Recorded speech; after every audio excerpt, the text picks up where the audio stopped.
आचार्य श्री, अब क्या करना चाहिए? जो परिस्थितियां निर्मित हो चुकी है, आप महामंडलेश्वर जैसे ओहदे पर बैठे हुए हैं, अब इसका पटाक्षेप कैसा हो, कैसे संत साथ में आकर अब इस मसले को सुलझाएं? अब तो बात यहां तक पहुंच गई है। मैं पट्टाभिषेक और वो तमाम मसलों पर जा ही नहीं रहा हूं, अभी जो परिस्थितियां निर्मित हुई है उसका कैसे पटाक्षेप हो पाए? अभी हाल हो सकता है, मुश्किल से 4 घंटे के अंदर हो सकता है।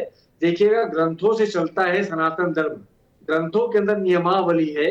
यदि हम मठामनाय के अंदर महानुशासन संहिता को पढ़ेंगे तो उसके अंदर लिखा है कि जो धर्माधिकारी है, किसी भी विवाद का पटाक्षेप या निर्णय करना है तो उस समय के तात्कालिक बड़े संत यानी संगठन, जैसे अखाड़ा परिषद है, वरिष्ठ आचार्य है, महामंडलेश्वर है, इन सबसे मिलकर के सुलझाए, तत्पश्चात शासन को उसके अंदर हस्तक्षेप की अनुमति दे, यानी कि शासन को उसके अंदर एक पार्टी बनाए।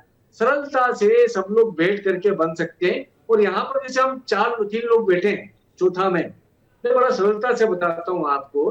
देखिएगा, यशपाल जी बड़े गंभीर नेतृत्व है, अमित जी भी बड़ी गंभीरता से बातचीत कर रहे हैं। क्यों ना हम लोग एक काम करें कि इस राष्ट्र के अंदर काशी विद्वत परिषद है, प्रयाग विद्वत परिषद है, उज्जैनी विद्वत परिषद है, नासिक विद्वत परिषद है, अनेकानेक अखाड़े मतलब अखाड़ा परिषद है। हम द्वैत अद्वैत द्वैताद्वैत की बात करें, निम्बकाचार्य है, वल्लभाचार्य है, शंकराचार्य है, चारों, इन सब को मिलाकर के एक सनातन आयोग का गठन कर दें।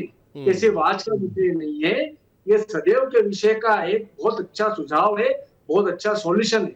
मैं सनातन बोर्ड की प्रस्तावना की मांग मैंने कभी स्वीकार नहीं करी, क्योंकि उसके अंदर दंड देने की यानी अनुशासन को भंग करने पर पेनल्टी करने की व्यवस्था नहीं थी। सनातन आयोग बनेगा तो उसके अंदर दंड देने की व्यवस्था भी रहेगी, सुझाव देने की भी व्यवस्था रहेगी।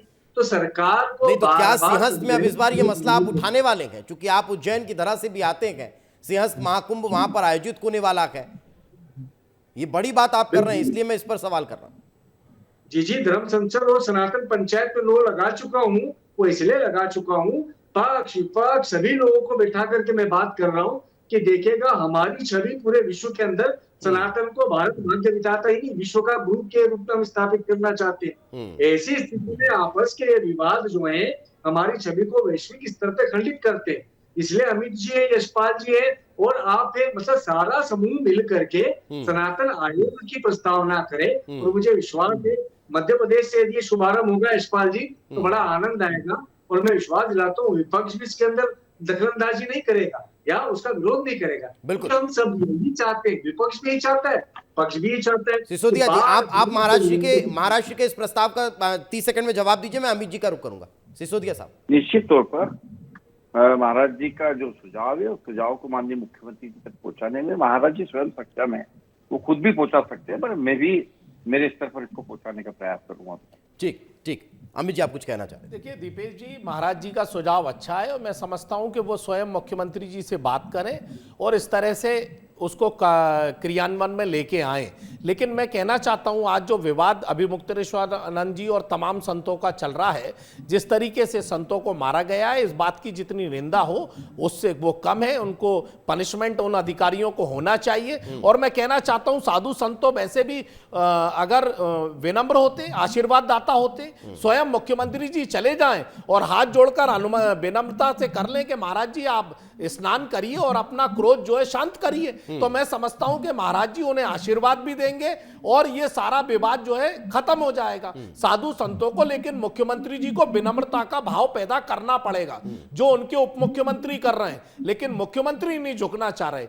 आखिरी बात दीपेश जी मैं कहना चाहता हूं, अभी सिसोदिया जी कह रहे हैं कि मध्य प्रदेश में जिस तरीके से गाय काटी जा रही है, ट्रिपल इंजन की सरकार देखी जा रही है, ये एक चरणबद्ध तरीके से चल रहा है। इस पर विराम लगना चाहिए कि मध्य प्रदेश के अंदर राजधानी में जहां महापौर भारतीय जनता पार्टी की है, एमआईसी भारतीय जनता पार्टी की है, पूरा हिंदू समाज शर्मसार हुआ है। भोपाल के अंदर गाय काट दिया, आज भी आरोपी बाहर घूम रहे हैं और किस तरीके से कृत्य हो रहा है। आप देखिए, संत पीटे जा रहे हैं, संतों के खिलाफ अनर्गल टिप्पणी हो रही है। इस पर सख्ती से मध्य प्रदेश की सरकार को भी पालन करना चाहिए और देश की सरकार को भी पालन करना चाहिए। मैं इसका जवाब सिसोदिया साहब से ले लेता हूं, लेकिन जो संत पीटे जा रहे हैं का आप जिक्र कर रहे हैं, इसका आपको याद है ना कि यही शंकराचार्य स्वरूप अभिमुक्तेश्वर आनंद जी थे, जब समाजवादी पार्टी आपके अखिलेश यादव जी उनके समर्थक का हुआ करते थे कांग्रेस के, और उन्हीं के शासनकाल में इन्हीं के साथ मारपीट हुई थी। दीपेश इन्हीं जी के साथ उस समय भी कांग्रेस ने इस बात आपको का याद है विरोध ना? करा था। हाँ। और मुझे यह भी याद है